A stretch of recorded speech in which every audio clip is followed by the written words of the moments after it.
about to come down a lot. I'm at about 88. So I still need to come down another 7 degrees. So I'm gonna throw in a little bit more seed.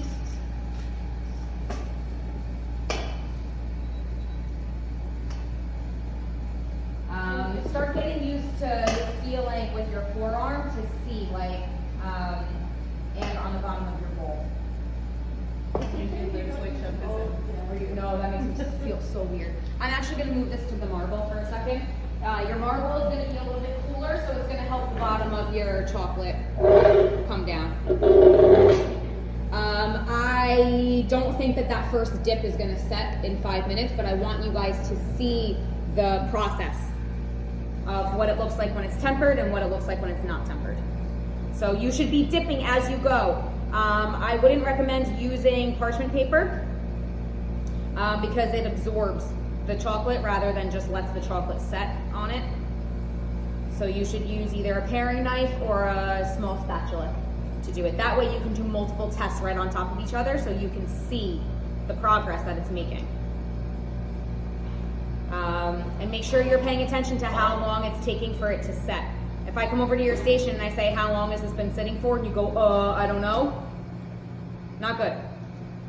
Okay, you guys need to be paying attention. Time, temperature, agitation. So right now I'm agitating. I'm taking the temperature. I'm testing. I'm trying to reduce the number of air bubbles that I'm getting in here. So I'm kind of squashing them. Can you put it on like spoons? I've seen people do spoons, yeah. You end up with a lot of spoons at your station. So it must be sitting for 2 minutes and a half. Okay, that brought me down to 85. You can also see it starting to set on the paper towel. So we're getting there. And some days your chocolate might just isn't going to work with you. You know, at that point, hand it off to your partner, and sometimes you just need to know when to walk away. Eat a banana outside. You go eat a banana outside.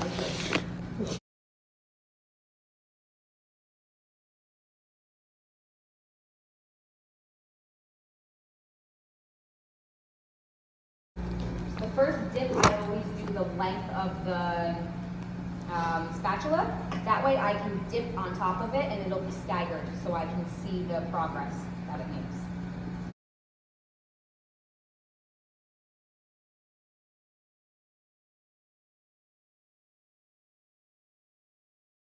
You might look in your chocolate and think that you have, like, that it's grainy. They're most likely air bubbles. So don't freak out if it looks weird.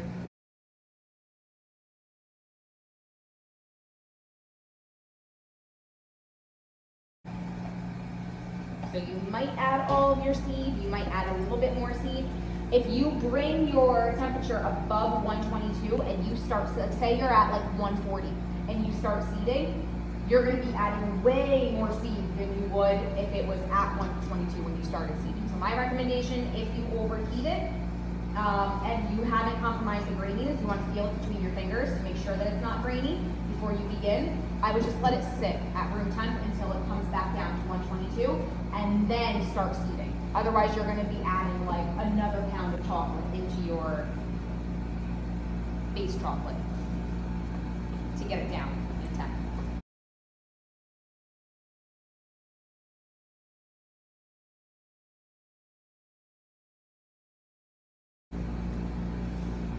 Okay, so I'm going to pass this around. It's set within 5 minutes. However, I'm a little streaky.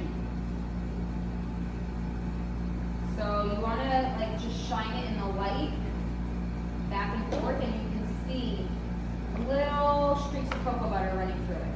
So that means that my fat isn't totally migrated to my center matrix. But a lot of this is just knowing what it looks like, knowing what it feels like, especially at different stages. Oh yeah, I can see the fat. You need a good thermometer for this class. Always make sure that your thermometer is calibrated. So if you're not sure, stick it in a quart container of a water bath. So ice and water, and make sure it reads at 32. So I was talking to Chef Kazam about tempering chocolate, and he mentioned that if I had like tempered chocolate and it got hardened, and then I can melt to 90, and I don't have to retemper. Is that for everything or just your Reese's? It's for everything, but you want to test it before you do test it, before you begin working with it. It might just need, so the idea is that if you are in temper, once you achieve temper, if you heat it to 90, it maintains that stability. If you drop below or above 90, that's when you start to get your unstable cocoa butter crystals. So cocoa butter crystals, the easiest, when I was taught how to temper chocolate, the way it was explained to me was, cocoa butter, they're like bunnies. First you have 2 bunnies, then the 2 bunnies get together, and now you have 20 bunnies, and now you have 40 bunnies, and now you have 100 bunnies. They just keep hunting each other until they have kids. So that's like cocoa butter crystals. Okay. So they multiply like that. So you need to, he used to walk around and say, you're humping too much. Buddies on pastry. Yeah, he used to say too many humps on the heat. So your heat is going to get rid of them at certain temperatures. I mean, I suppose it's true.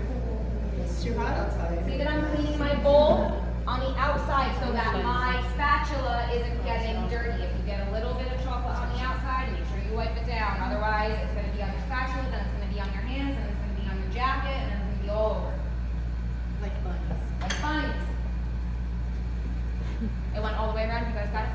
Yeah. Okay, so I'm going to do my second test right on top of this. I have one more question. How long does it take to brew if it's bunny? 10, 20 minutes. Oh, okay.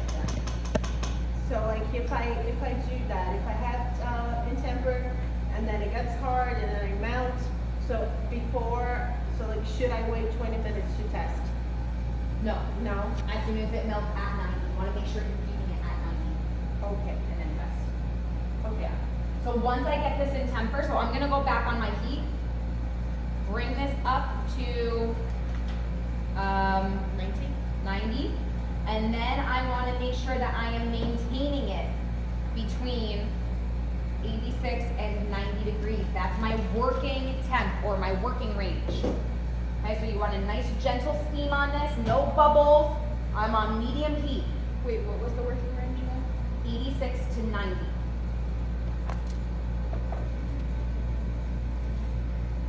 For dark. For dark. Which means once you achieve temper, and I've seen your tests, and we confirm that you are tempered, as soon as you start dipping your truffles, you and your partner together need to make sure that you are keeping this chocolate between 86 and 90 degrees. Once you're out of that range, you have to re-temper. That's the most important part of this. So you're going to be going on the pot, off the pot, on the pot, off the pot. Constantly. Now, the flip side of this is there are machines that do it for you. You're also going to have hot spots in your chocolate. So make sure that your thermometer is not on the bottom of the bowl. And I like to pull my chocolate in one area. And so that I'm getting an accurate read.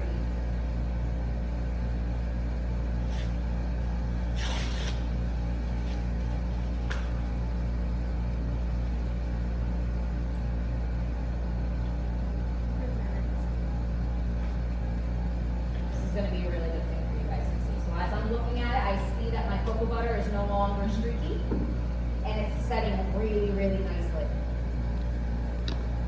So that your fingers pull off any excess chocolate. And you always want to start in the top right-hand corner and work your way down. That way, you're not passing over something that you already dipped and then dripping chocolate on a finished product. Okay. So see how my first one is already starting to set? Yes, no? Yes. So once you do one thin coat on all of them, then you're gonna go back and you're gonna do the same thing, starting with your first one, okay? Still a thin coat. Still a But thin coat. technically it would be 2 coats now at this You point. got it. So what happens is when chocolate is tempered, it constricts. So if you were to take these out of the fridge and they were cold and then you coat them, your chocolate coating on the outside, or your shell we call it, this is also called enrobing, by the way. We're enrobing the center. So this is the center, enrobing is the outside or coating, okay? That's true. So if your ganache or your center is cold and then you enrobe it in tempered chocolate, your cold center is going to expand once it's at room temp, and your chocolate coating on the outside is going to constrict. So you're going to end up with cracks throughout your shells, and then your ganache on the inside is going to start to poke out like a snake, like a worm coming out of an apple. Okay, so again, make sure you're in working temp, 86 to 90 for your dark chocolate. So you want to go on and then off. Make sure you're taking the temperature, and every once in a while do another dip. It's been sitting there for. So now you can see that, right? Look at Yeah, that it's real progress. shiny. Yeah, more shiny. Okay, pass that around so you guys can see the progression. Yeah. That's a direct example of the polymorphism of cocoa butter. It starts dull and streaky and it gets shinier and shinier. You want to make sure you're going from one side of the truffle to the other. We want very fine lines. So you start all the way at the top. Make sure you're hitting the parchment. So you have a little bit of a, this is going to have a little bit of a contrast, dark on dark. Remember, these are small, so you have to be detail oriented on this. Okay, make sure you're hitting the parchment.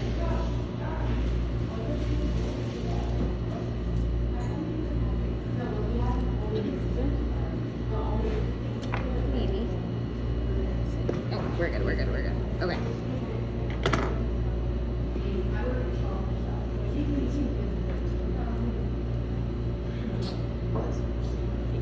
Okay? You want distinct lines.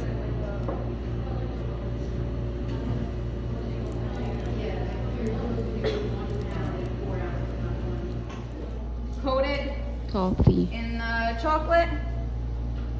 Tap off the excess.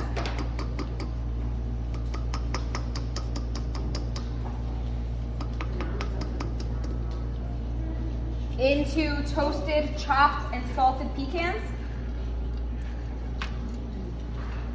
Coat it. Let that sit while you do the next one. So the chocolate on this is extending the shelf life of this product. Without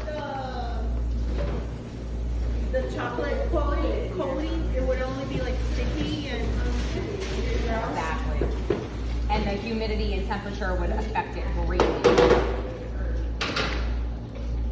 chocolate's magic. isn't it? Okay, and then you can